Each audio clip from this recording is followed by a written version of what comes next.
So guys, I got messages asking me, now you're not training and you're not training as intense as before because of the injury. And do you eat anything? Do you like eat whatever you want? Do you like eat all the junk food? I was like, no, I still on my diet. So not strict diet anyway. I'm just getting my calories intake in, the correct intake.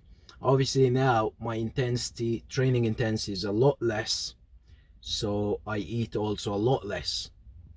I'm still on my maintenance, which is again less than where I would be in before the injury.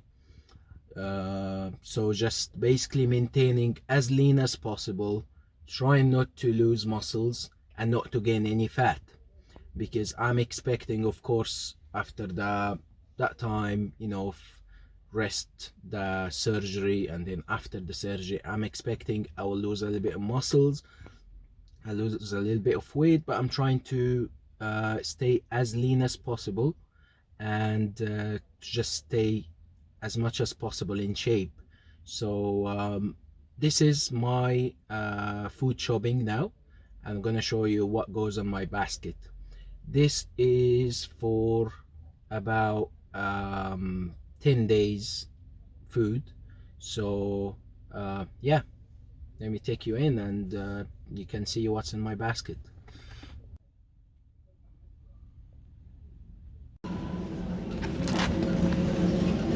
Turkey breast, load up on that. Turkey breast, more turkey breast, and more turkey breast.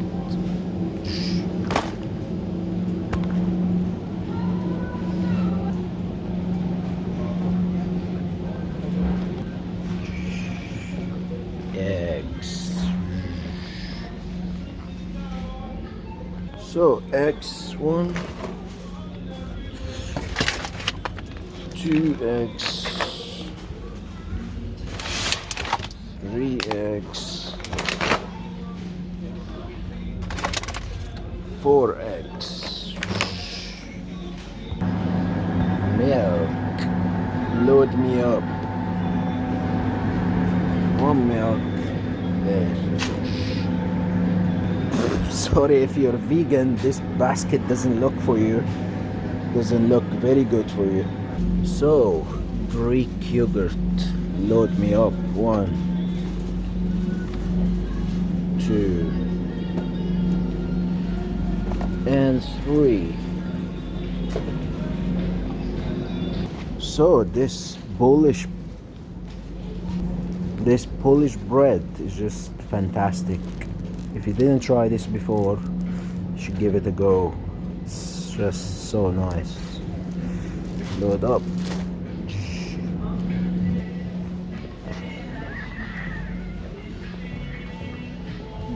Where is it?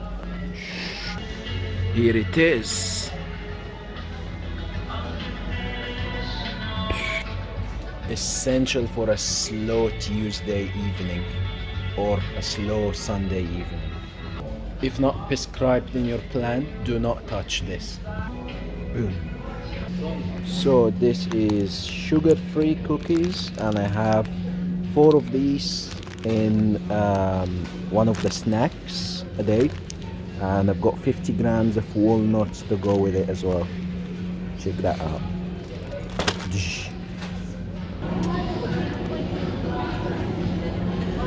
So Irish beef sirloin steak,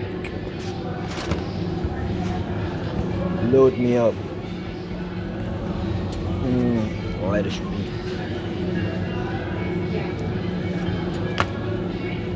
load me up. 3 of these, very juicy stuff. So veggies, courgettes, there you go. 2, 3,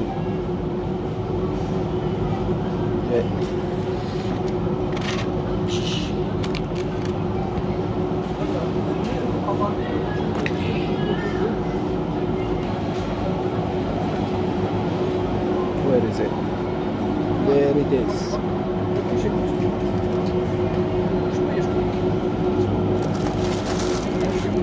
Large flat mushrooms.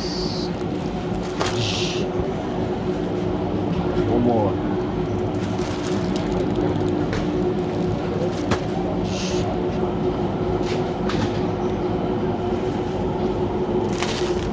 Fine beans. Asparagus. Tips. One more. So don't forget your greens, always greens. So because I am vegan too. Fruits.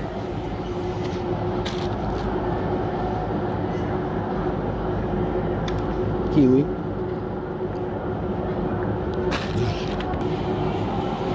Watermelon.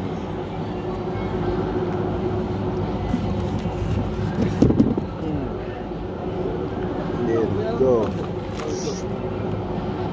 So there's actually a quick info about the watermelon. Gives you a very good pump during training because it's got very high amount of L-citrulline, which gives you a good pump during training and before sex as well. So you can have watermelon before sex, you can have watermelon before the gym, so you can have pump either ways.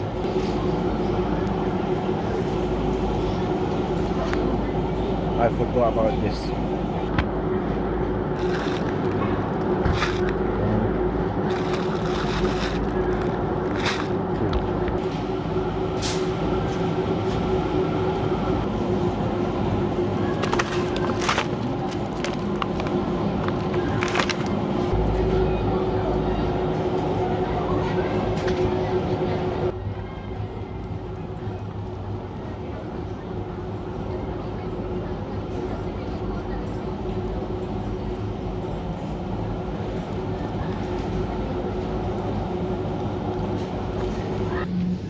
There it is.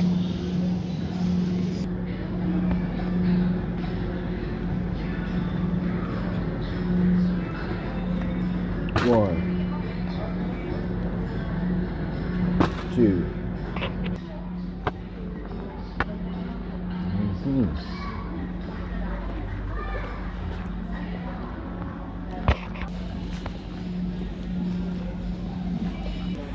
There it is. You can't forget about this. Monster.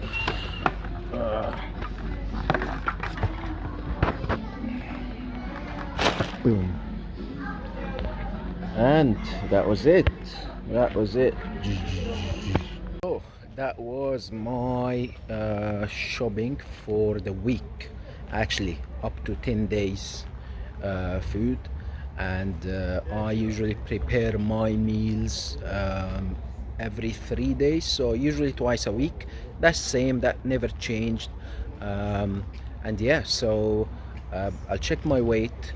So far I'm maintaining my weight. I lost a little bit of muscle mass, and if I drop more weight, of course I'll change my intake again, and I'll update you guys soon once the surgery is done, and we take it from there. So guys, if you enjoyed that video, please subscribe and let me know what else you need to see. Thank you. Peace and love. Guys, so it's day 16 now after the injury. I'm seeing the surgeon today.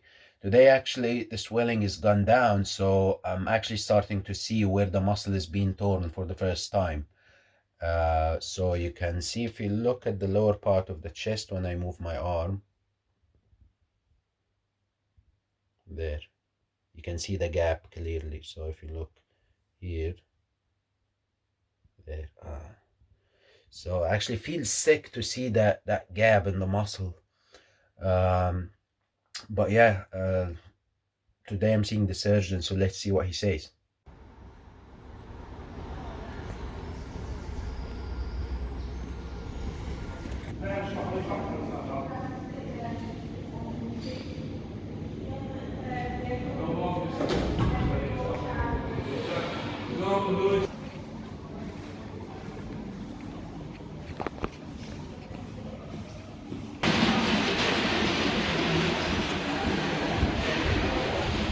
So,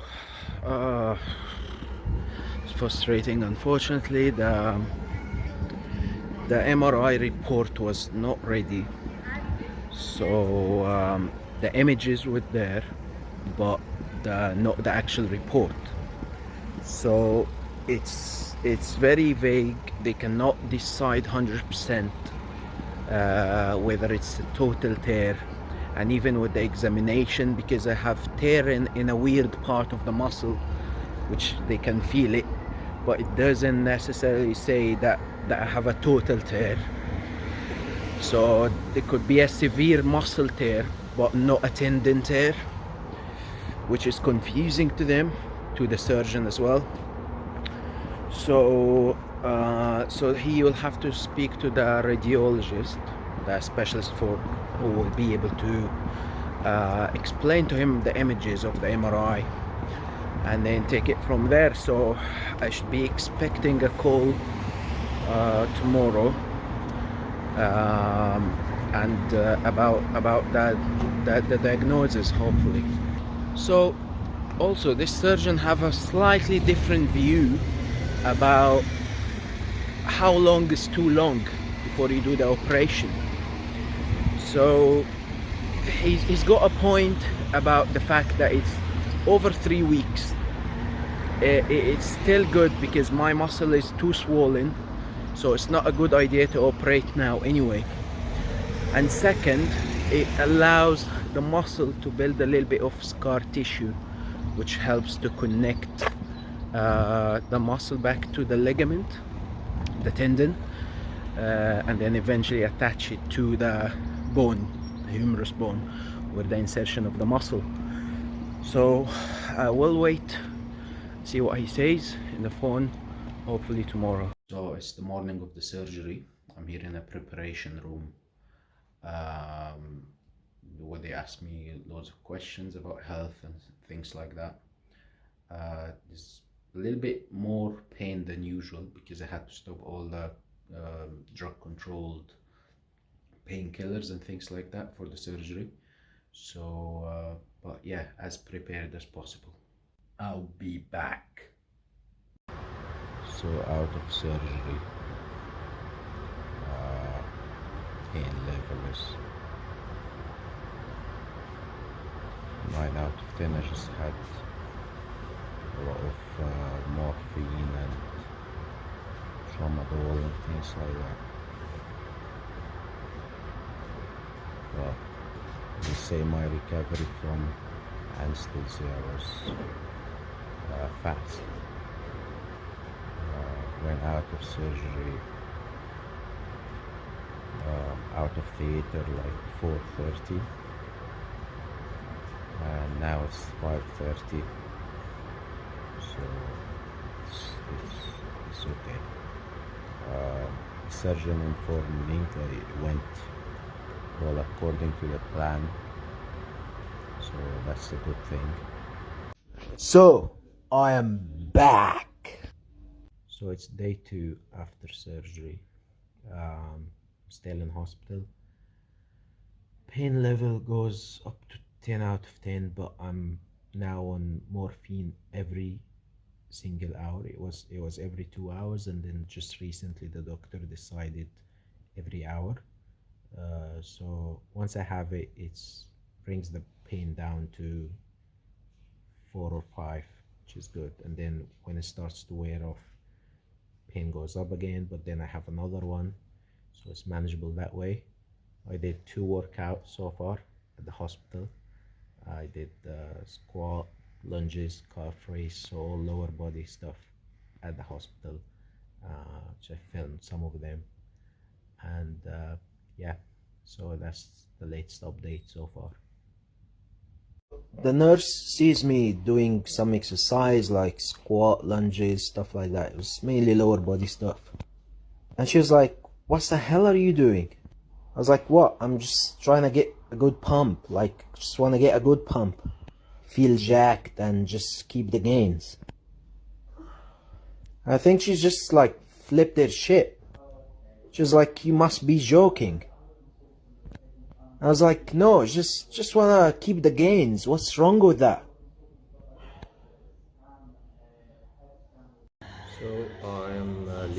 hospital today. So it's the morning of the surgery. I'm here in a preparation room where they ask me loads of questions about health and things like that. There's a little bit more pain than usual because I had to stop all the drug controlled painkillers and things like that for the surgery. So but yeah, as prepared as possible. I'll be back. So out of surgery, pain level is 9 out of 10. I just had a lot of morphine and tramadol and things like that. Well, they say my recovery from anesthesia was fast. Went out of surgery, out of theater like 4:30, and now it's 5:30, so it's okay. The surgeon informed me that it went well according to the plan, so that's a good thing. So I am back. So it's day 2 after surgery. Still in hospital. Pain level goes up to 10 out of 10, but I'm now on morphine every single hour. It was every 2 hours, and then just recently the doctor decided every hour.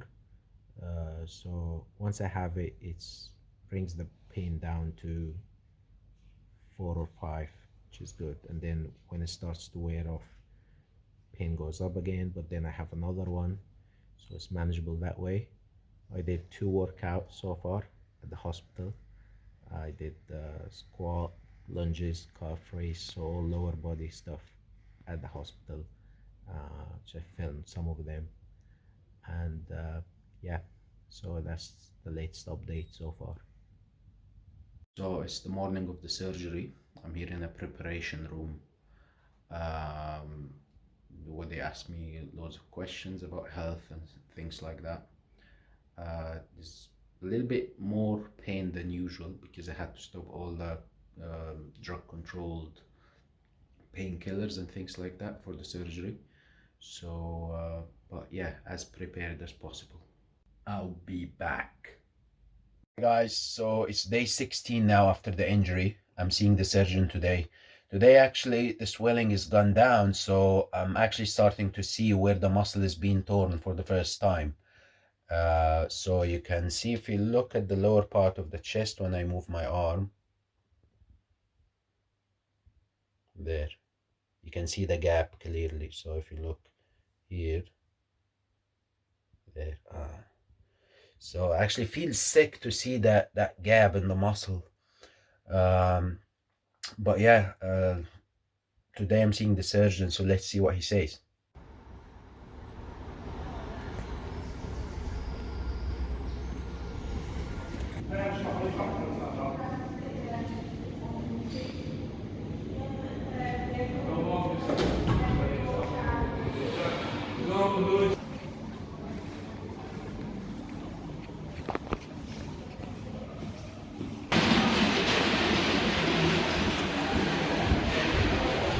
So it's frustrating. Unfortunately, the MRI report was not ready, so the images were there, but not the actual report. So it's very vague. They cannot decide 100% whether it's a total tear. And even with the examination, because I have tear in a weird part of the muscle, which they can feel it, but it doesn't necessarily say that I have a total tear. So it could be a severe muscle tear, but not a tendon tear, which is confusing to them, to the surgeon as well. So so he will have to speak to the radiologist, the specialist who will be able to explain to him the images of the MRI and then take it from there. So I should be expecting a call tomorrow, and about the diagnosis, hopefully. So also this surgeon have a slightly different view about how long is too long before you do the operation. So he's got a point about the fact that it's over 3 weeks. It's still good because my muscle is too swollen, so it's not a good idea to operate now anyway. And second, it allows the muscle to build a little bit of scar tissue, which helps to connect the muscle back to the ligament, the tendon, and then eventually attach it to the bone, the humerus bone, with the insertion of the muscle. So we'll wait, see what he says in the phone, hopefully tomorrow. The nurse sees me doing some exercise like squat, lunges, stuff like that. It was mainly lower body stuff. And she was like, "What the hell are you doing?" I was like, "What? I'm just trying to get a good pump. Like, just want to get a good pump. Feel jacked and just keep the gains." I think she's just like flipped her shit. She was like, "You must be joking." I was like, "No, just wanna keep the gains. What's wrong with that?" I can't blame my baby anymore for my baby belly. So I went to a PT and said, "How do I get rid of this?" And he said, "Go and lift heavy weights." So yeah, I set him a challenge just before my 40th birthday. Said, "Right, 3 months, I want a 6-pack. I want rid of the baby belly and I want a 6-pack." And I did it. You did? Oh my God. 6 months. I did. Wow. I did 6-pack 40th. And then obviously from there, it's like, wow, you can change your body that much so quick. I couldn't give it up then. Yeah, that's great. So the reason why I think it's very possible. So obviously you said you've done it in 6 months, but I get some ladies, like especially my clients, they think I'm gonna take a year off now because I'm pregnant, and I'll be like, "Yeah, congratulations, but that's not right. You can't just stay at home once you get pregnant." And they think exercise is dangerous for you if you're pregnant, especially in the first 12 weeks. So what do you guys think? What's your view on that reason? Okay, well, I mean, but I've had 2 children. Both of the pregnancies were very different. My first pregnancy, during the first trimester, I felt very sick. I actually had to stop exercise for a very short time because I had a threatened miscarriage. But as soon as I hit that second trimester, obviously it's a bit safer. I started regular pregnancy fitness classes. I continued doing what I was doing prior to my pregnancy. I used to be quite into running and a lot of cardio. Obviously I had to change things a little bit because your ligaments and everything become a lot softer. So rather than road running, I went to the treadmill. And then I added in other cardio that I didn't normally do, but it was kind to the joints, like swimming. So I was swimming every day, treadmill probably 2 or 3 times a week. So yeah, I kept active throughout, and then pregnancy classes, which was like, it was run by a midwife. So that gave me a bit more confidence to carry on as well. And as a result, and the midwives believe it was due to the fact that I kept my fitness up. I had a very quick and easy water birth, no pain relief, and a quick recovery. Although I made mistakes afterwards, in terms of recovery, because I felt so fit, felt so healthy. I wanted to get back running, doing what I did before I got pregnant. I didn't listen to my midwife. I listened to my body too much. And as a result, I ended up with severe knee ligament damage, which I had 6 months of physio. So baby number 2, I learnt on that, but you learned the hard. Yeah, it definitely helps, I think, to keep your fitness up. I didn't add anything new because obviously you can cause injury that way, but yeah. Yeah. Definitely.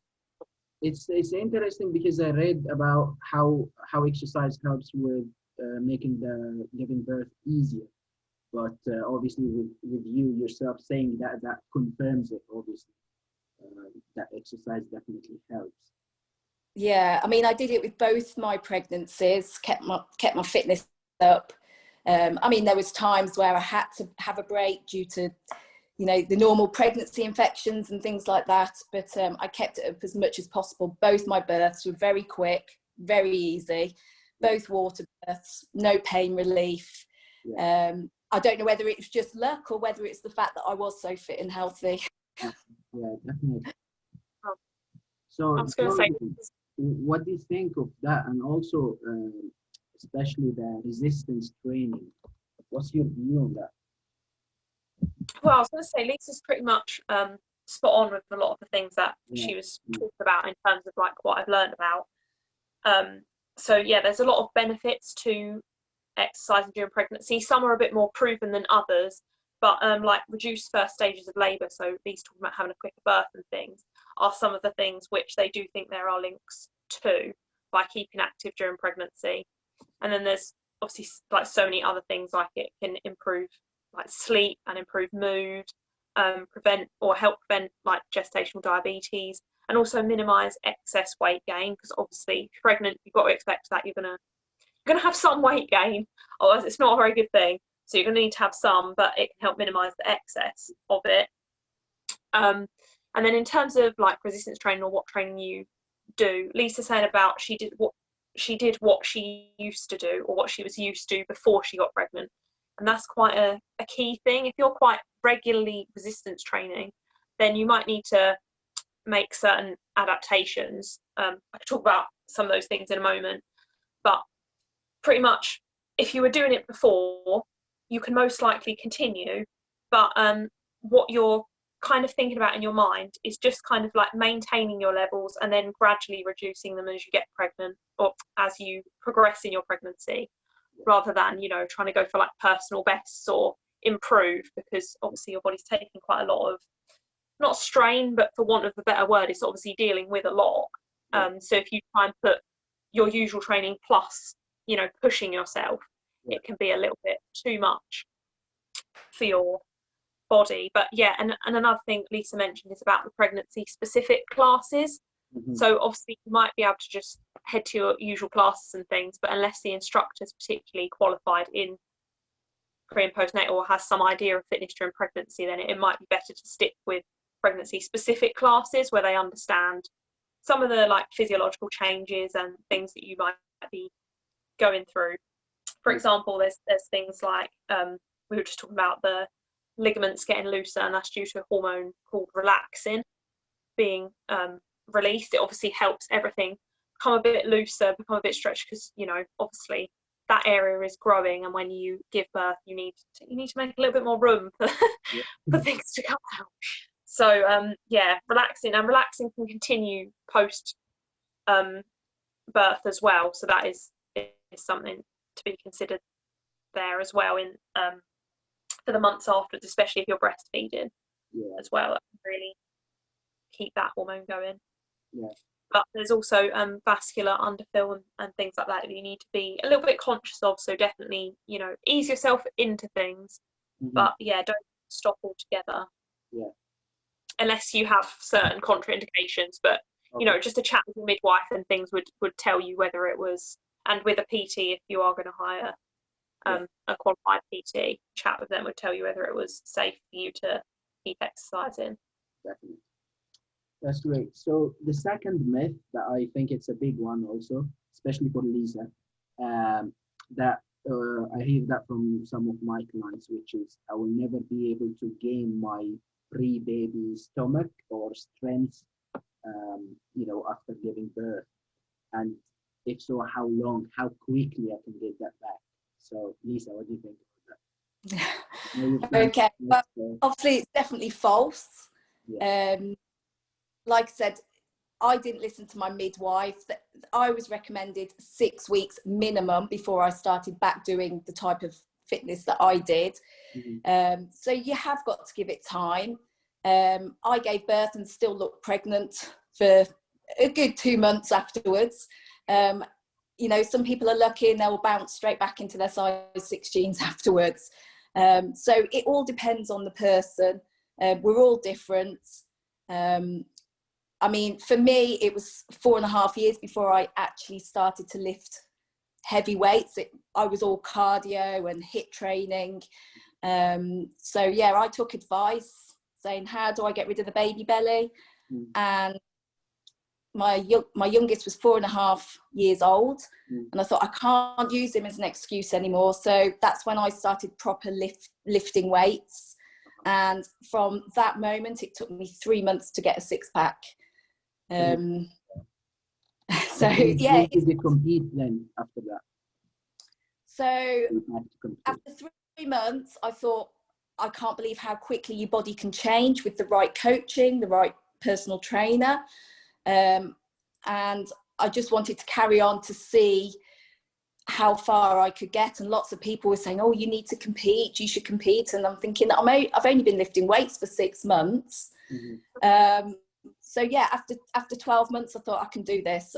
And that was the year that I decided to compete for the first time. So just over 12 months, I started prepping for my first competition. Wow, so this is very interesting, Lisa. So was that your first competition ever?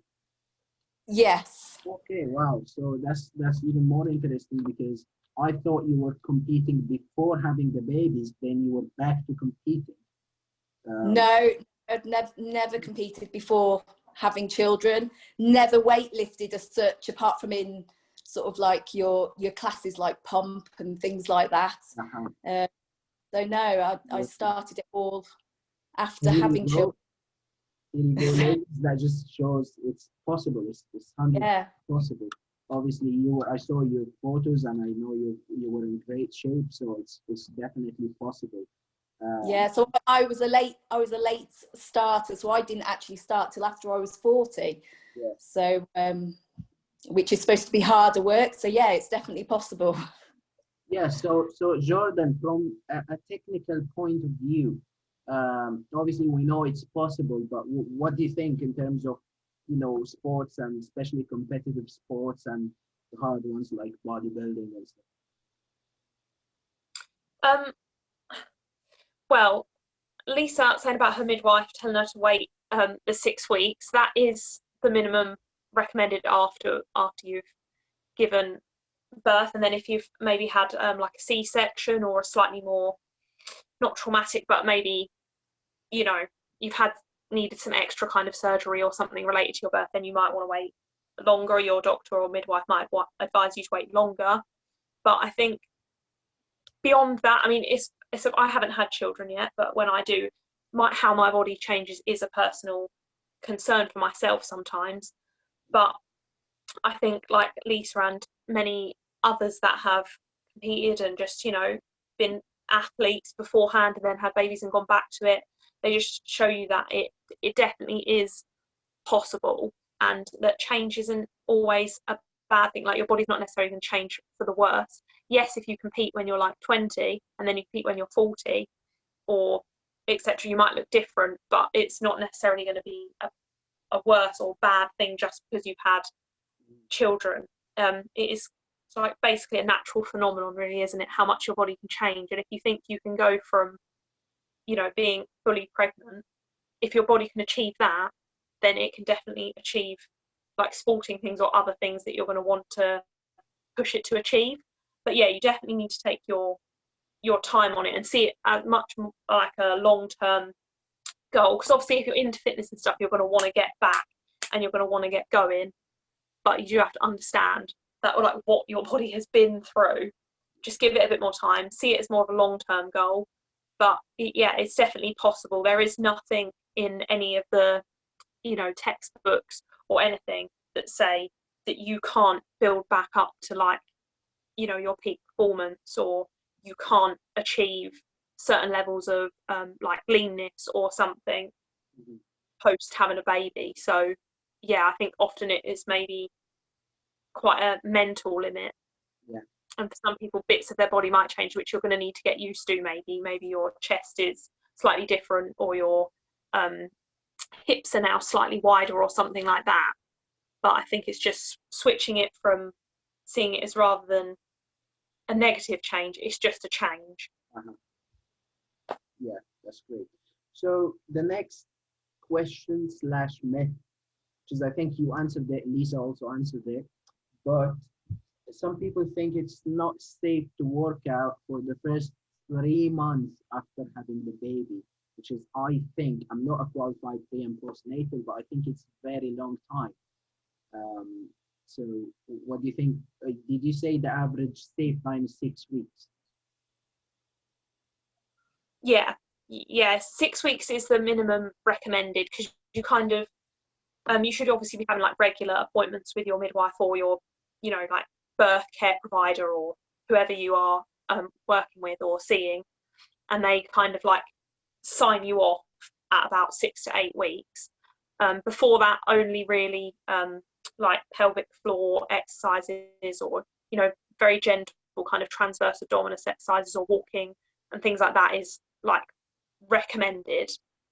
But for most, like 3 months might be a bit long. A lot of people might get back to it sooner, but then again, a lot of people might need longer off. It's how you're doing mentally as well as physically, I think, in terms of your recovery. So it depends on the individual as well. Some people Sorry? recover faster than the others.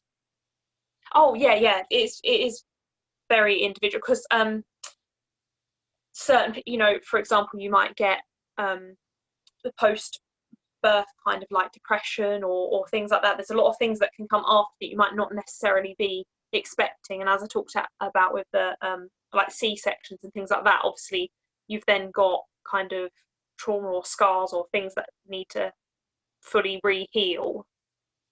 You might have extra stitches, so many things, and also fatigue. Like, how if your baby's not sleeping at all and you're not getting much sleep, then that's another factor that's going to contribute. I can see Lisa looking and thinking, yeah. She had to. Yeah, Tell us a bit about this. But I mean, on the plus side, like my first one slept for 12 hours from 4 weeks old. I was very spoiled. My second one never slept for more than an hour at a time. So that's the boy. That must be the boy. Yeah. So for me to get out and be doing stuff, it actually gave me more energy, rather than just sitting in, you know, feeling completely dopey. But yeah, so the second one, we were actually at the swimming baths when he was 12 hours old. So wow. Yeah. But I mean, my midwife was saying, no, you're doing too much. And my midwife actually said, oh, you've got postnatal depression because you're not staying in. And for me, because I'd had, obviously it was my second baby, I'd had a baby that was very quick, straightforward, no complications. So I was very lucky. I was like, well, I've had a baby, I'm not ill. I need to carry on with life. And, you know, the recommended, like you said, the recommended time is the minimum of 6 weeks. And they basically thought I should be cooped up in the house with just the odd little walk. But I just wanted to carry on as normal because it actually gave me more energy, especially with a baby that just didn't want to sleep. Yeah, no, I wouldn't think being cooped up inside would be good. Obviously, you don't want to start, you know, getting back to maybe like a 4 or 5 day a week running program. But one of the things that, yeah, you do have to be careful of is the postnatal depression. It can happen to kind of any, there's risk factors for certain people, but it can happen to any new mum. And like staying connected with others and feeling supported. So, for example, you know, if you take your little one to the swim group and things like that, it's really important in staying connected with others, especially those in a similar situation, so like other mums or other parents and things like that can help combat the mental effects of things after birth as well. That's great. So I remember having a client who was referred to pre and post natal qualified trainer for the period after she had the baby, and I was still managing her training from because she was my client for long years. So she would say that she felt like she wants to eat everything in front of her for quite few weeks after having the baby. So what do you think in terms of nutrition wise, and how that impact, after having the baby? Does that increase the appetite, or yeah? I mean, personally, for me, first time round, I used to just crave carbs all the time. I used to have a very reduced carbohydrate diet prior to my pregnancy, due to irritable bowel syndrome. And from the minute I was pregnant, all I wanted to do was eat carbs and ice cream. And then afterwards, again, all I wanted was carbs. And my child had allergies. So it was really hard for me, because I basically had to cut everything out of my diet because I was breastfeeding, and introduce foods very slowly. So yeah, I just wanted to eat everything, especially because I was so restricted. I mean, I started off on dry oat cakes, and that's all I could eat for a couple of days, and then slowly introduced more foods. So yeah, for me, I wanted to eat everything in sight because I couldn't. And did that help reducing the carbs and starting more complex carb rather than simple carbs? Yeah, I think you get into a habit, and obviously during pregnancy we all pick up various cravings. I mean, my cravings with my first pregnancy weren't healthy cravings. My second one was fruit, so it wasn't so bad. But you kind of get into a habit with what you're eating, and then it's very hard to break that cycle. So yeah, it's really important to try and keep a balanced diet throughout your pregnancy. Because I've got friends that just wanted to eat cake and, all the bad stuff, and then they couldn't stop it afterwards. And as a result, they put on like 6 stone during their pregnancy, which is really hard to lose. So yeah, it's really important to obviously give in to those cravings a little bit, but try and keep a balance of healthy food that's obviously going to feed you and your baby, so that you can carry on that afterwards. Eventually, you're gonna have to pay a big price after having the baby, right? Yeah. Right. So, and Jordan, do you think from technical point of view, does pregnancy increase your appetite or craving, if you like? Okay. Yeah, it's a very interesting topic, because there's quite almost like a myth or a saying of the whole I'm eating for 2, or if you've got twins, maybe 3, 4. But in terms of what your body actually needs, there isn't recommendations that you should eat like a lot more once you become pregnant. I mean, they say for the first few months you literally might not need any more calories than you just normally take to maintain your own body weight. They say after that, like in your second trimester is when women kind of gain their most weight, and then third, obviously, you're still getting bigger. You might be gaining a pound or even more, like per week. So if you're not gaining weight at the kind of healthy rate that your midwife and that is expecting you to be gaining, they might say to take just a couple more hundred, like 200-300 calories extra a day. But overall, there isn't really any recommendations higher than 200 or 300 calories per day. When you're breastfeeding, though, obviously you are generating kind of milk for the baby. That is energy, effectively food. So people often report feeling hungrier then, because you are actually burning those extra calories to produce that milk. But I think it's probably quite complex when you're actually pregnant, because it's okay me saying, you don't need any more calories, or it's only 200 to 300 recommended, but obviously the cravings do kick in. And I haven't had a baby yet, but I have had obviously my hormonal cycles, and that can make you crave things quite intensely. So I think, like Lisa said, you're going to have to give in at some points, because otherwise it's going to be mental torture if your body's telling you, like, just, I really want some cake, I really want some cake, I really want some cake. But yeah, you're not needing all of that tons of extra food that's not a need. But I think also another thing is maybe, like we've been talking about, people worried about you know, exercising and things like that. You might have a tendency, if you've got lots of family around, your friends, they might be like, oh no, sit down, like, do you want some extra food, do you want this, like, do you need this?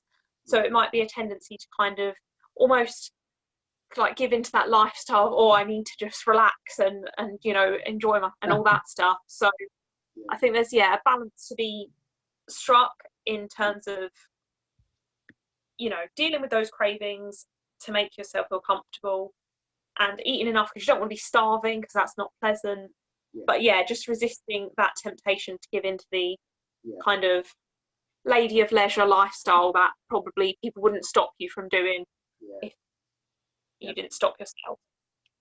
So the last point I have is, which is I think mainly for Lisa. So most ladies think that they will never lose the baby stomach, or they will never get lean. So we have obviously Lisa, who's a figure competitor, and there's very interesting piece of information that I just knew for the first time now, that his first competition was after having 2 babies.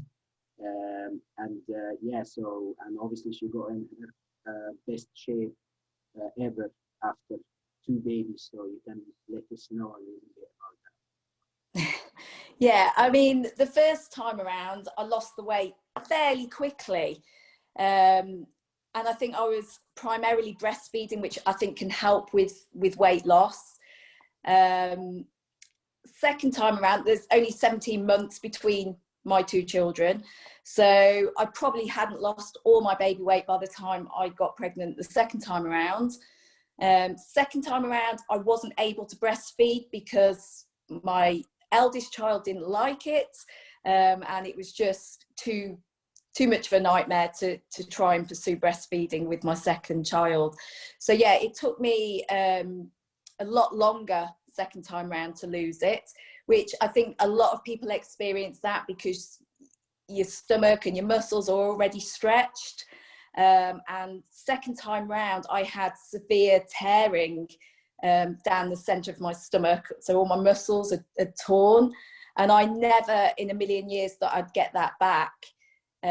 People that have had babies and go into that press up position, it just looks horrendous with that great big tear, and you think, I'm never going to get that back. And I had that for a good few years. And then, like I said, you know, when I decided that I want to get rid of this now, I was able to do that in 3 months with the correct coaching, the correct PT. So I'm in better shape now than what I was prior to having my children. So it's definitely possible. And I did that from starting to lift until the prep of my first show was roughly about 12 months. So it's not going to happen overnight, but if you're persistent and you've got the right coaching, you can be better than what you were before. So it's really possible, and that shows that it's really possible. But what happens is most people just give up. They feel like it's too much, it's stomach, it's too much fat and weight to lose, and then they end up giving up. So that's why they believe it's impossible. I mean, sorry, Jordan. It's really hard to lose. A lot of women will report they've just got a lot of fat on the bottom of their stomach, and you know they do all sorts, like as many sit-ups as they can. It's not going to change. That's why it's so important to get the right advice and the right coaching, because that's when people will give up, when they don't notice any change. And like I said, as soon as I got the right help, 3 months I'd got my 6-pack. So it's really important to get the right coaching and to push you in the right direction, because as soon as you start to see that change, that's when you're more likely to keep going. Jordan? I was just going to say, as a personal trainer who would, you know, work with pre- or postnatal clients, what you need to do is like with any client, you want to break goals down into smaller chunks, because if you're like Lisa said about some people who might gain about 6 stone, you don't want to go, okay, so we're going to compete as like your first goal, because that's like oh my god, we've got so much to do. So yeah, you just want to break it down. So just, you know, give yourself that time to recover that you need, or build back up slowly, and then start with small goals. So maybe the first 5 pounds or the first 10 pounds, and then you can think, oh, I'd like, you know, my arms to look more defined, or I'd like to, you know, work on my glutes or anything like that. Just, yeah, build up slowly. And then the separation that or the tearing Lisa was talking about is the diastasis recti, which is where the abdominal muscles effectively come apart, and that is a normal part of pregnancy, because obviously you need that room for that to expand. But for certain people, it can expand to not abnormal limits, but beyond what is kind of expected, and that can take quite a long time to come back. It might even require you know, medical intervention to help bring it back. But it's all about working on the transverse abdominis, which is the corset type muscles, rather than just your abs, because if you're just strengthening those abs, they're going to be strong, but they're going to be separate, and that's not going to help them come back together.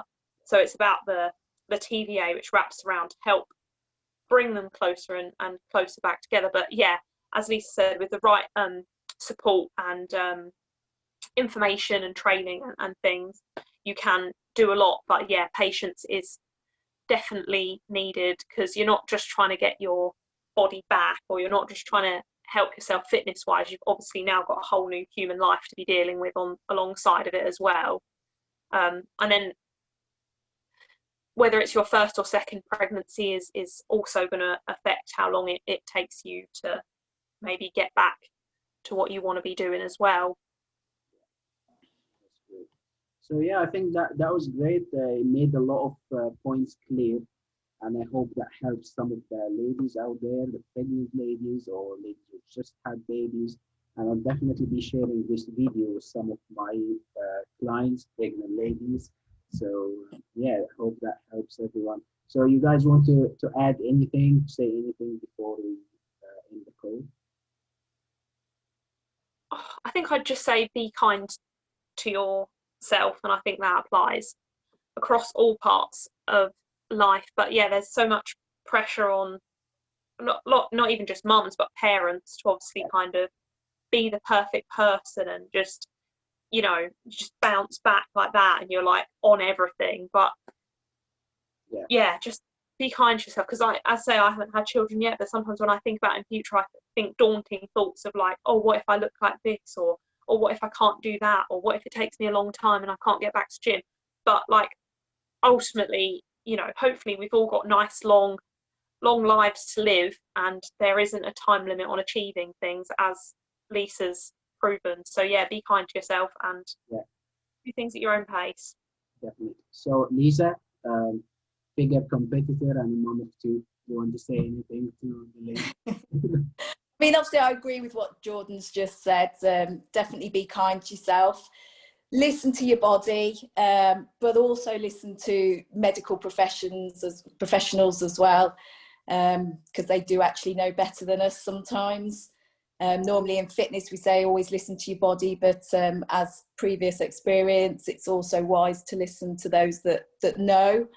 And ultimately, our bodies are miracles. You think you bring that little person into this world.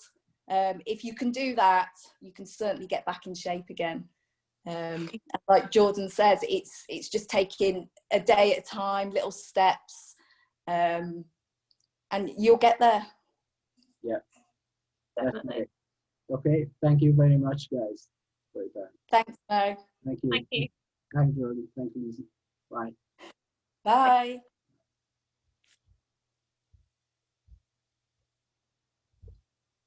Guys, I'm here at the Arnold Sports Festival, Birmingham, UK, and I will take you through the whole exhibition, see how it looks like, different sports, different brands. So yeah, stick around.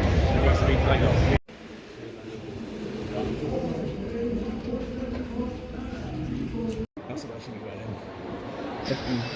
It's basically got the skinny version of me on.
Fusion Extreme show here at the X Sports Zone.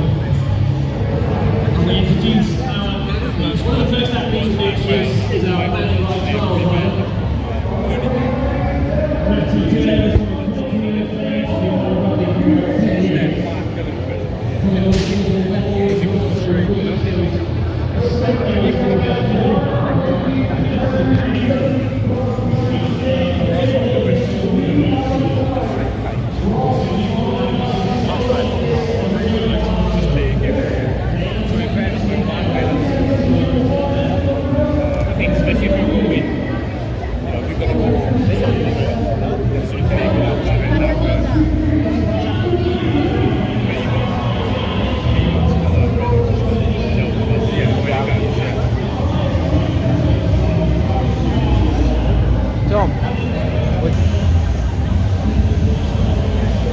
They don't need to record when you're down.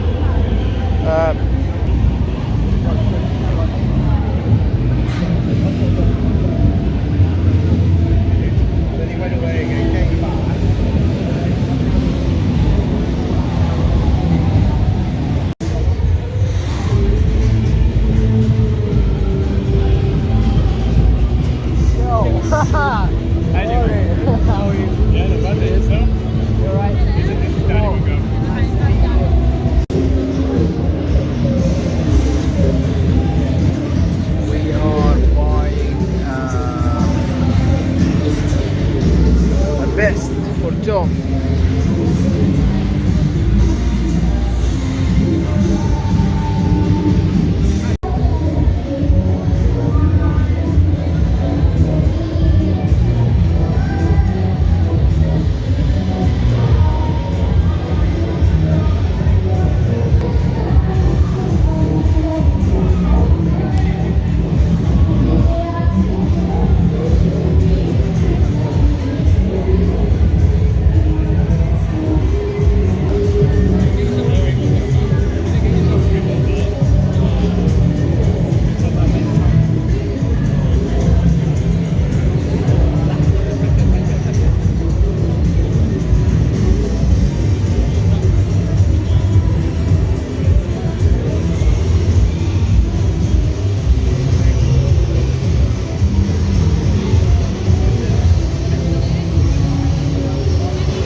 Thank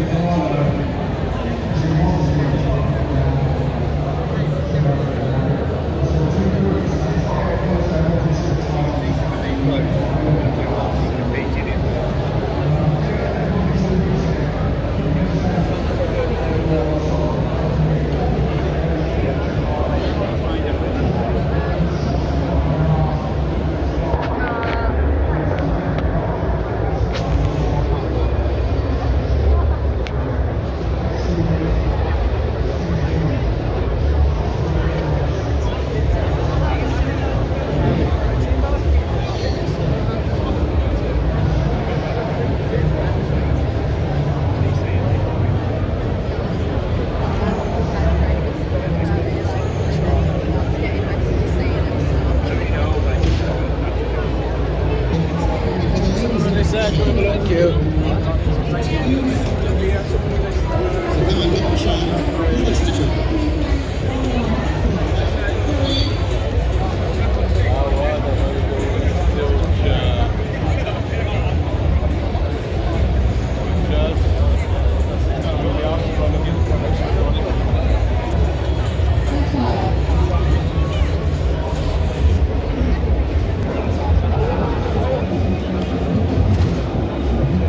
I think if you match it slightly upwards, it's the best score.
Tom, I feel like you want to buy one of these.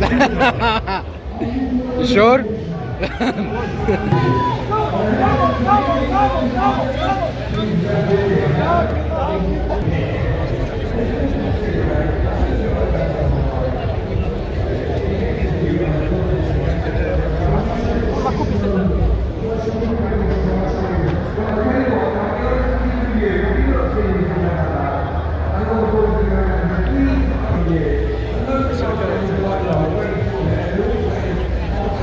Let's go.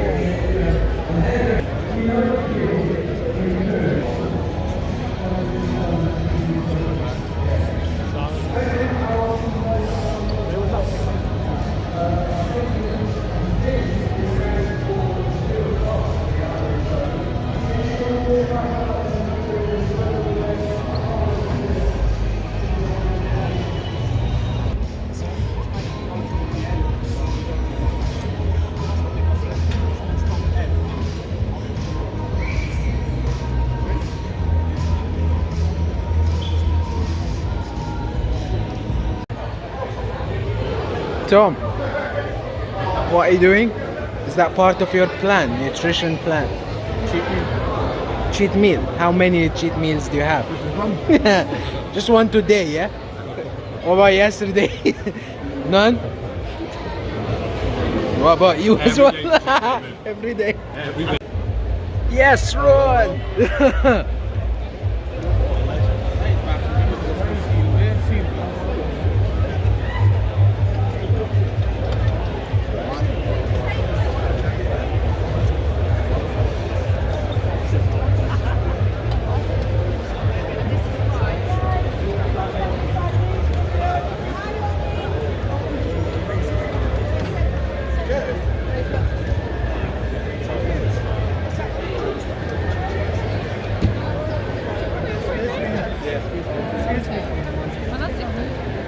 I don't want to ask him for a photo, but I do. Use the old first. Too much match to move. Lightweight! Right, just the queue for the photos.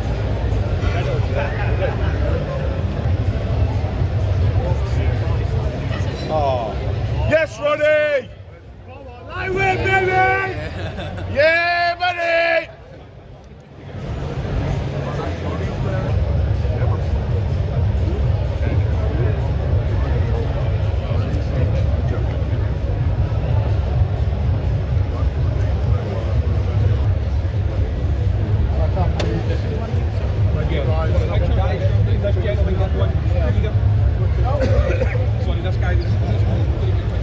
Right, guys, if you can clear corridor, please, for us.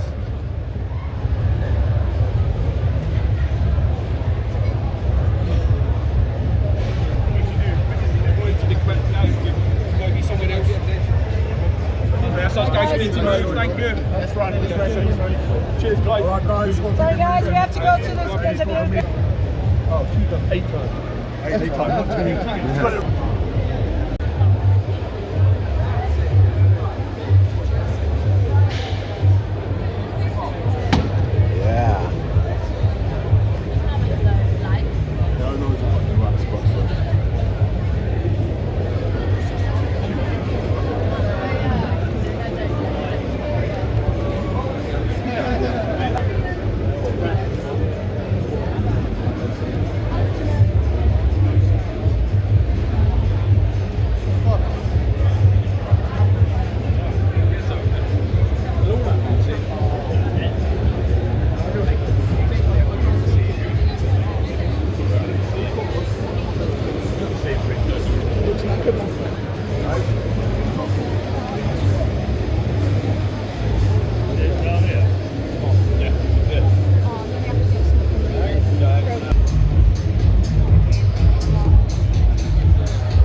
There's 3 things you're watching.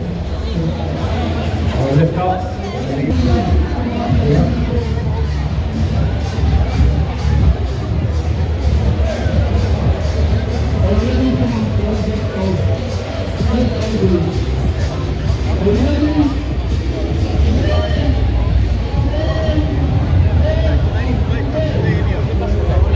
Are we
well today. So it's the last day.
There you go. So managed to get two.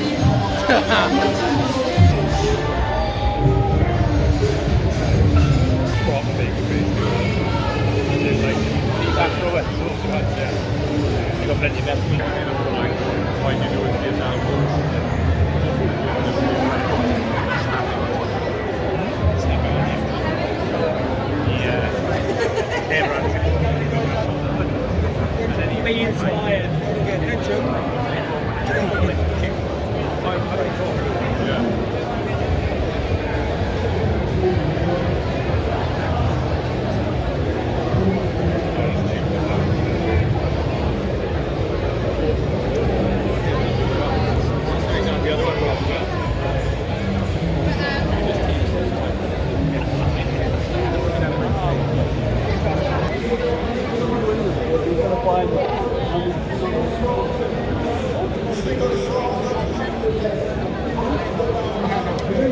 No longer.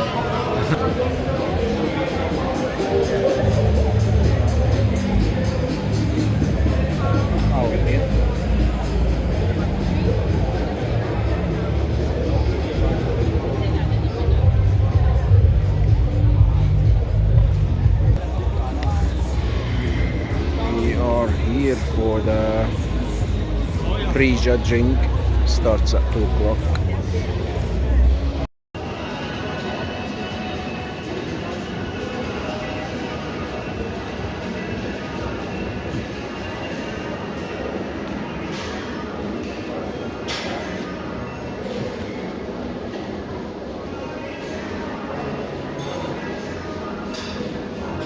Nice.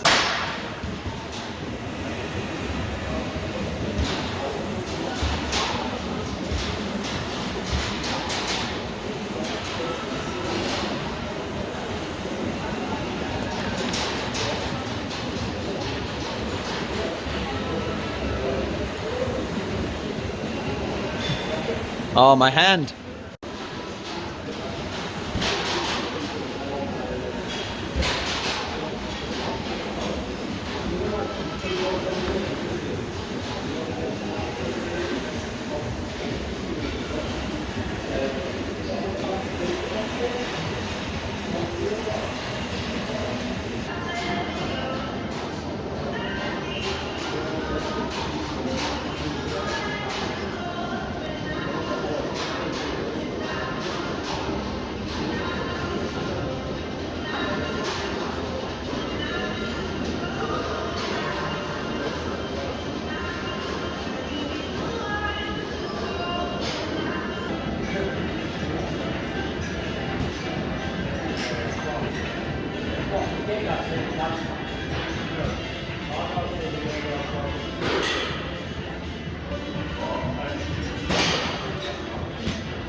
Just get a shot from the other side.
Hi guys, Mo's here again. Today I'm gonna talk to you about the cold showers and the ice bath, and the benefits of doing that, and also I'll take you through some of my personal experience with the cold showers and the ice bath. So it's exciting topic, and I know many people heard about it and they kind of want to try it, but it's difficult and it's hard, especially if you're living in the UK now with the beautiful weather we're having at the moment.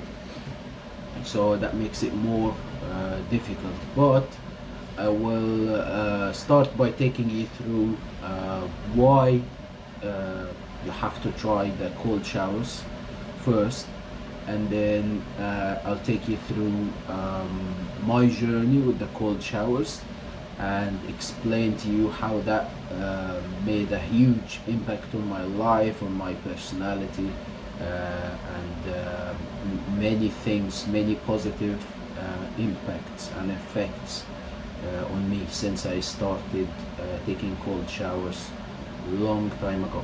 So let's dive straight into it, and right now I'll take you through why we should try the cold showers and the benefits of doing so. There are many benefits. I can really talk for hours here, but I'll try to make this video as short as possible, and I will list some of the major benefits and the benefits that I found useful to me anyway in my personal experience. And we can make this part one, and then I can make more videos in the future to talk more about it if you guys found it helpful. So cold showers increases your blood circulation. So when you get the first shock being under the cold water, your body constricts the blood flow to your skin, but in the same time increases the blood flow to warm up your core and the vital organs, the internal organs, and that in overall results in clearing your skin, having a better skin, better healthy skin, and increasing the blood flow rate in your body. Cold showers boosts your immune system dramatically. So there are many studies that showing exposing your body to cold temperature, such as cold showers or cold bath on a regular basis, increases your immune system to fight any illnesses, including cancer as well. So there is a clinical study in the Netherlands showing a significant 29% reduction of people being sick just by taking a regular cold shower. I'm gonna put a link for this study in the section below this video if you want to have a look yourself. So this is a big one, helping with the depression and anxiety. So my personal experience with this, going through a very hard time in my life recently, I don't think anything else helped as much as cold showers. The feeling you get after the cold shower is unbelievable. I can't explain it to you unless you have a go yourself and try it yourself. However, the time under the water, the time when you expose your body to the cold showers, needs to be long enough in order to get this feeling. So in my personal view, you'd only start to get this when you get to a minute or higher under the cold shower. And what do I mean by this is a minute under the cold water, not hot, then cold, then colder, and so on. So you need to start going straight into the cold water, or you dip straight into the ice bath. Now, of course, you're thinking, oh, how am I gonna get to this? It's already as difficult as it is to start, I'm gonna talk to you about how to start that, but eventually you will need to be able to do this, as in to get straight into the cold shower rather than start hot then reduce the temperature. So another one, which is a really big one for me, if you want to get hard, if you want to be tough, if you really want to be tough, cold showers is the one to get you there. Now you might think, I don't want to be tough, then it's fine, be soft, be snowflake, it's up to you what you want to be. But if you're interested to be tough and hard, get into the cold showers, get into the cold water, get into the ice bath. You don't have to do this every day, but doing it enough will eventually get your body into this hardening process that nothing else will be able to get you into that. Now there are many situations in life that will get you hard anyway, but if you are like me and you like to go through these hard experiences and get harder, then cold showers, definitely I'd recommend cold showers. If you kind of don't understand how cold showers can get you hard as hell, then I would say try it yourself. Get in under the cold water, not semi-cold, not a little bit warm, just cold water, and get in there, stay in there for 2 minutes, and then you would know. You would also know why it's very hard and why only minority of people can do it. The feeling after you had the cold shower is unbelievable, is addictive. It's just one of the best feelings ever you can have. It's snowing. Just started to snow.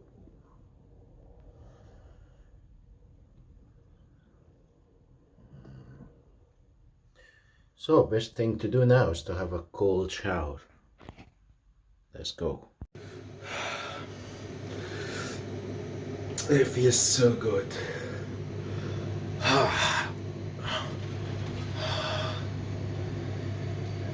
Yes.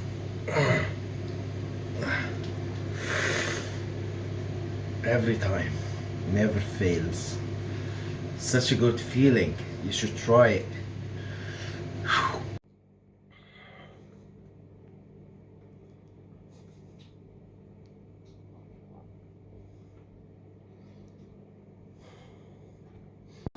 Now, last point for this video is cold waters can help with losing weight. Now this is a big one, right? Because you cannot rely on cold showers to lose weight, but the science behind it makes 100% sense, because when your body goes into this survival mode, very low temperature exposure to the cold, under the cold water, then your body spends more calories to try to warm your body up and keep your body warm. So this is another way for calories expenditure. However, it's not magic. Getting under the cold shower every day for a minute or two is not going to help you to lose weight, but it is one of the points that there's a lot of debate around it. However, I just said my own view about this point. I don't believe in it. I never did cold shower to lose weight. But one thing for sure is cold showers increases your metabolism significantly. You want to know this?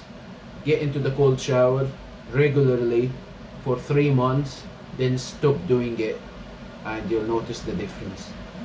So now you want to know how to start, right? You can start by doing warm water, then reduce the temperatures to as cold as you can take, right? Now there will have to be some level of discomfort, and you can increase this gradually to more discomfort. The other way that I personally like is to get the water to as cold as you can and just go all in. Now, when I started this, I always had a stopwatch. I mean, I still have this at the moment because I always want to make higher numbers and I want to improve the number all the time.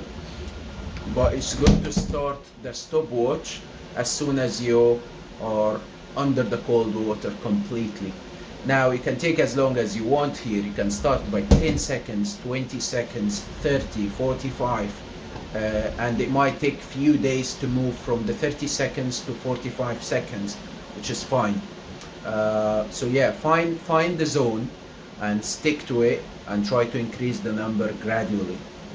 I would not say you need to get 2 minutes the first time or 3 minutes or 4 minutes. No, just get a small number that you're comfortable with. It could be 30 seconds, it could be 20 seconds even, and then take it from there. Have a try, have a goal in mind to get at least 30 seconds and let me know how you feel. And after you've done it, only think about it once you've done it and see if it's worth it for you or not. Okay guys, thank you very much. That was a brief video about the cold showers. There's many more points to go, and I will be making another video soon to go through the rest of the points about the cold showers and the ice bath. آخر حاجة يا جماعة، لو أنت مصري أو بتتكلم عربي ومهتم إن أنت تعرف أكتر عن فوائد الكولد شاور وليه أنت محتاج تاخد كولد شاورز وماي تجربتي الشخصية مع الكولد شاورز، اعمل كومنت في السكشن بيلو وحاول ان انا اعمل فيديو عربي عن تجربتي مع الكولد شاورز يعني. Hi guys, it's Mo. So today is 21st of August 2022. It's a day before the surgery and this will be the last update before the surgery. So the reason why I made this video to give you a last update about how it feels, or how it actually feels, the muscle before the surgery or after you leave it for that long, because these videos I made is mainly to help people who are going through it, because if you watched my videos before, as I explained, when that happened I was not just looking for the books, what the book says, because I understand the anatomy, it's my job, I do rehab and everything, but it's completely different story when it happens to you. So that's why I'm logging everything to hopefully help someone that is going through this at some point. So all the swelling is gone almost totally. There's no swelling anymore. If you saw the previous videos and you saw the photos, you'll know how much different that is. Also I have more range of motion, I can move now, but the problem now is it make me feel the kind of the gap between, you know, where the tear is, and it's very sickening feeling. Like it's actually not painful, but it feels sick to like be able to touch the area and kind of feel the gap between the muscle. Yeah, also it's any movement above shoulder level, you can start to feel the kind of stretching that tear, which then start to be painful. But other than that, just I have less painkillers as well now because the pain is kind of less and less. And yeah, so tomorrow is the surgery, and then I'll be starting my rehab journey as soon as possible after the surgery, and make a plan to return very strong. So another reason why I made this video, because after my injury, a lot of people, my clients or random people from the internet, asking me how it feels to tear your pectoralis major. And I have a client who is who have a chronic shoulder pain, and he think that he might have torn his pec, and that's why his shoulder's not fixed or whatever. And I get some people there, how it feels like, I think I might have ruptured my pec. No, trust me, if you ruptured your pec, you will know immediately. There are other kind of quite big injuries that could happen without you knowing immediately, such as a back disc, like spinal disc bulge or anything. You might not feel it immediately, but things like this, you will, trust me, you will find out. So I made a quick conversation with the guy who spotted me on the bench press on that set when I torn my pec, and he would explain to you how it exactly looks like when you do it, and you will listen to me also explaining how it feels when it happens. And yeah, so I'll let you watch this bit. So guys, a lot of you ask me how does it feel and how it looks like when I torn the pec. So I can obviously describe how it feels, because it feels like it feels like a tear. It feels like almost it's a rope that is pulled and it's been like, you know, tearing. It's a weird feeling, but it's a tear feeling, and also almost I can hear something snapping, like something pop, right? In terms of how it looks like, I thought that I lost both sides control, but now I have the man who spotted me. Luckily I had a spotter. I don't usually have a spotter, and he can explain to you better how it actually looks like when you tear your pec. There he is, surely the man. So I believe that his left side went first. Okay, and that just was, in result, everything lost control because it was such a heavy weight near maximum.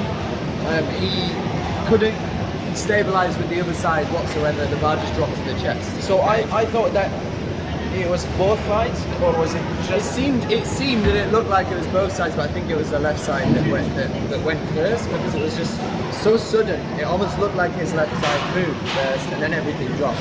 It was so quick. Yes, it was so quick. It was literally like a split second. Yeah. Man. Nice one. So and he's doing so good. Look at him now. Yeah. Look at him now. He's recovering quick. I'll be back. In no time. No time. That's right. So yeah, that's how it looks like. Obviously, it's like a very quick thing. It happens in 2 seconds, and yeah, the left side failed completely. So there was no mechanism whatsoever to push back. And yeah, that's how it looks, and it feels like when you snap your pec. So I hope that kills any doubt you have about the fact that you might have torn pec, because you would know immediately, guaranteed. And yeah, so thanks for watching, guys. If you have any questions, please leave it in the comments. I'll try my best to reply to them, and I'll make update as soon as I finish the surgery and I'm able to make a video, and then I'll let you know about the plan for the rehab and going forward. Thanks guys, peace and love.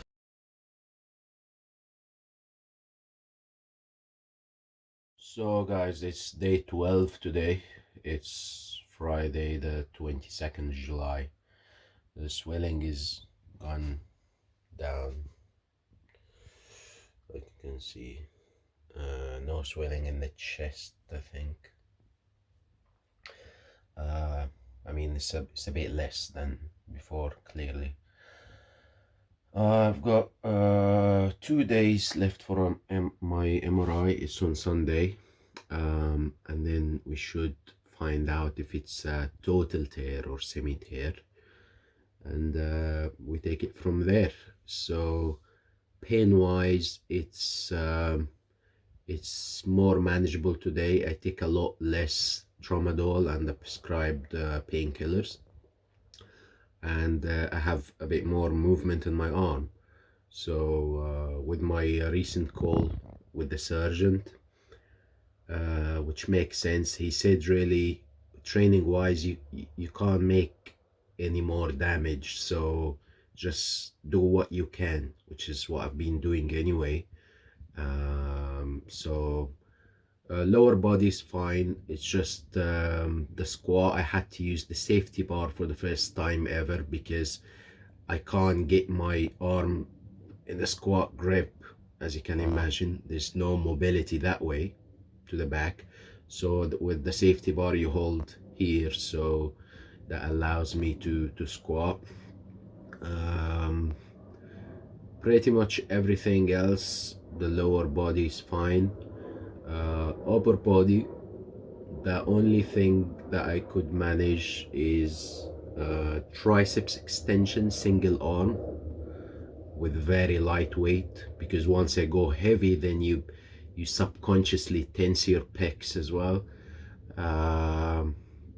Biceps curl for the first time yesterday, I did 2 kilos. I'm gonna put the video now so you can see. I couldn't do anything more than this. Again, the flexion kind of, it still tense your pecs, and with this side being very sore, so it's just there's nothing really I can do with the upper body. I did try the side raise with the cable, using a very small range of motion, so just from the side to about 45 degrees, but it's very painful. It's 9 out of 10 pain, so it's not worth it's not worth it to add this exercise for now. And it's only 2 days to the MRI, so to find out, and then I'm seeing the surgeon on Tuesday to decide about the surgery option. So I'll keep you guys updated. Thank you. So please subscribe if you want to follow the journey. I'll be posting on Sunday, and I'll probably post again on Tuesday when I see the surgeon. Thanks guys.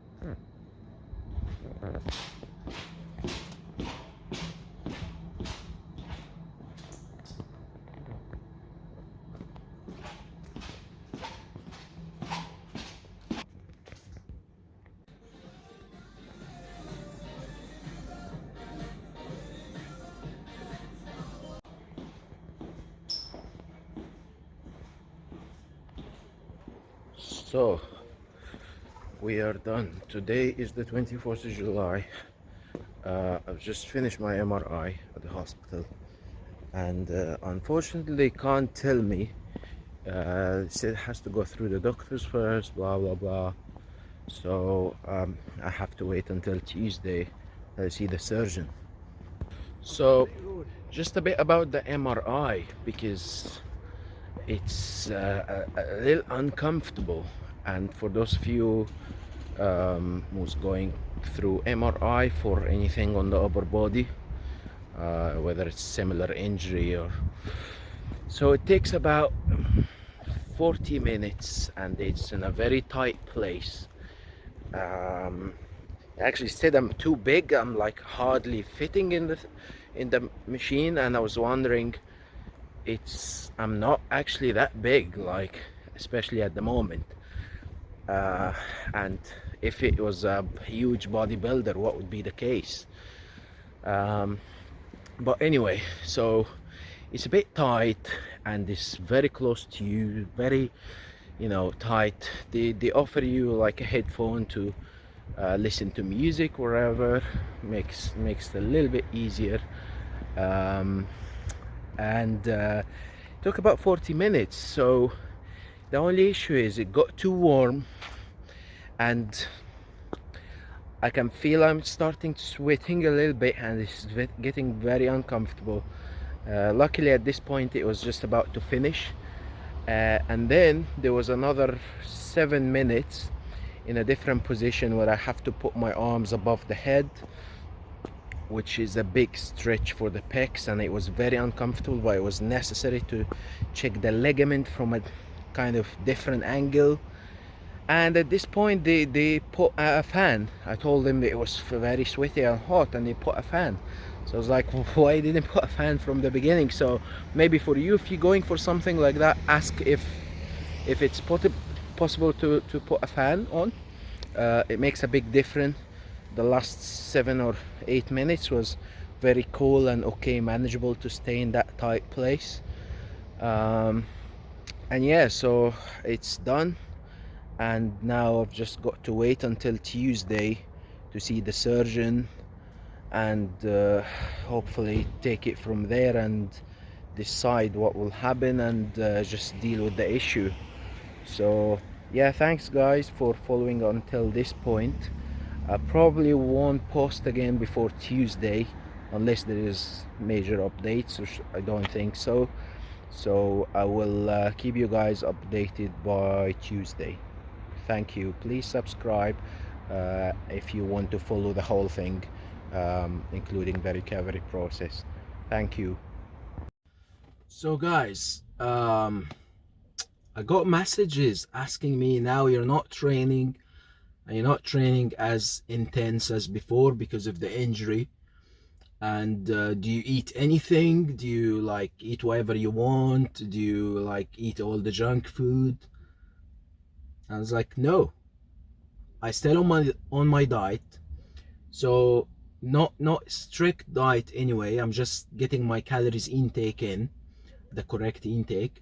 Obviously now my training intensity is a lot less, so I eat also a lot less. I'm still on my maintenance, which is again less than where I would be in before the injury. So just basically maintaining as lean as possible, trying not to lose muscles and not to gain any fat, because I'm expecting, of course, after that time, you know, rest, the surgery, and then after the surgery, I'm expecting I will lose a little bit of muscles, I lose a little bit of weight, but I'm trying to stay as lean as possible, and just stay as much as possible in shape. So this is my food shopping now. I'm gonna show you what goes on my basket. This is for about 10 days food. So yeah, let me take you in, and you can see what's in my basket.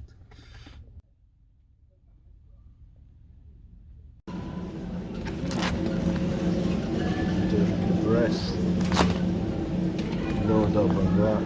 Turkey breast, more turkey breast,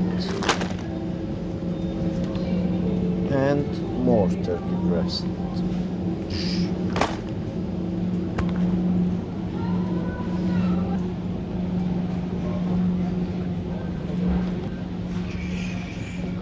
Eggs. So eggs, 1,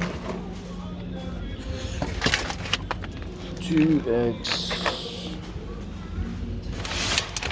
3 eggs, 4 eggs,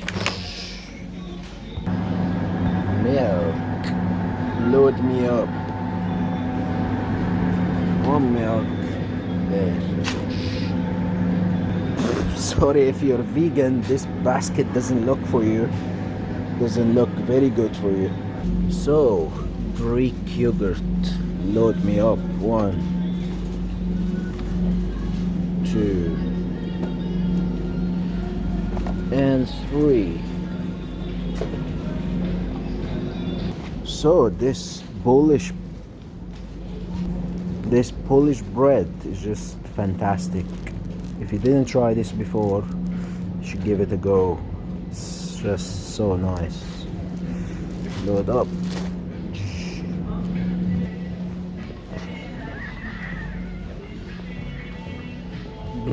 Where is it? Here it is. Essential for a slow Tuesday evening or a slow Sunday evening. If not prescribed in your plan, do not touch this. Boom. So this is sugar-free cookies, and I have 4 of these in one of the snacks a day, and I've got 50 grams of walnuts to go with it as well. Check that out.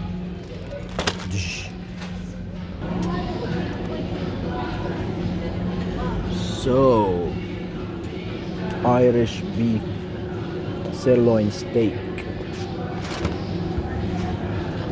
Load me up. Irish beef. Load me up. 3 of these. Very juicy stuff. So, veggies, courgettes, there you go. 2, 3.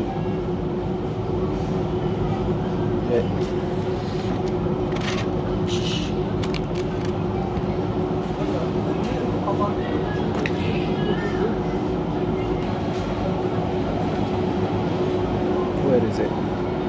There it is.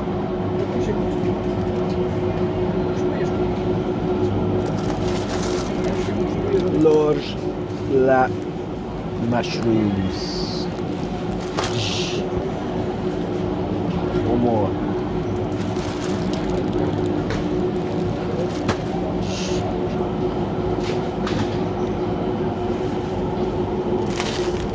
Fine beans. Asparagus. Tips. One more. So don't forget your greens, always greens. So because I am vegan too. Fruits.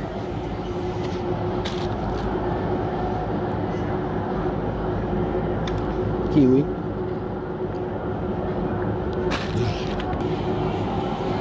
Watermelon.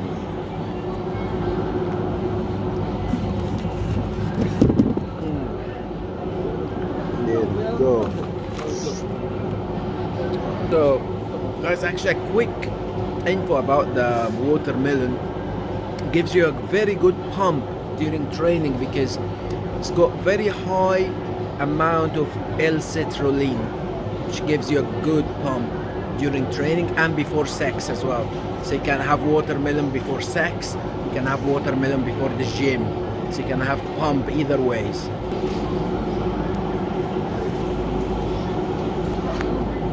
I forgot about this.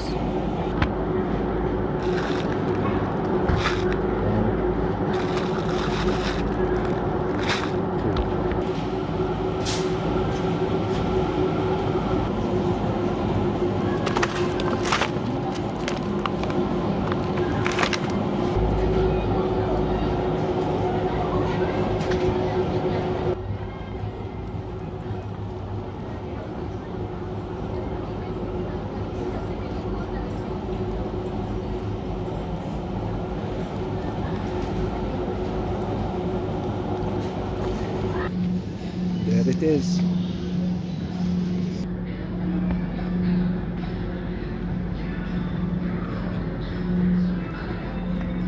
One, 2.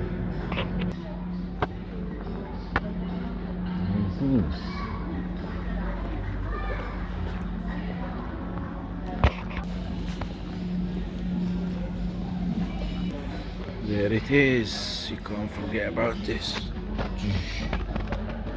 monster.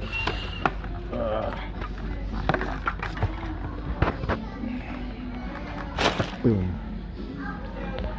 And that was it. That was it. So that was my shopping for the week. Actually, up to 10 days food.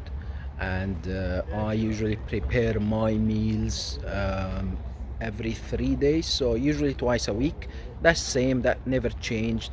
And yeah, so I'll check my weight. So far I'm maintaining my weight. I lost a little bit of muscle mass, and if I drop more weight, of course I'll change my intake again, and I'll update you guys soon once the surgery is done, and we take it from there. So guys, if you enjoyed that video, please subscribe and let me know what else you need to see. Thank you. Peace and love.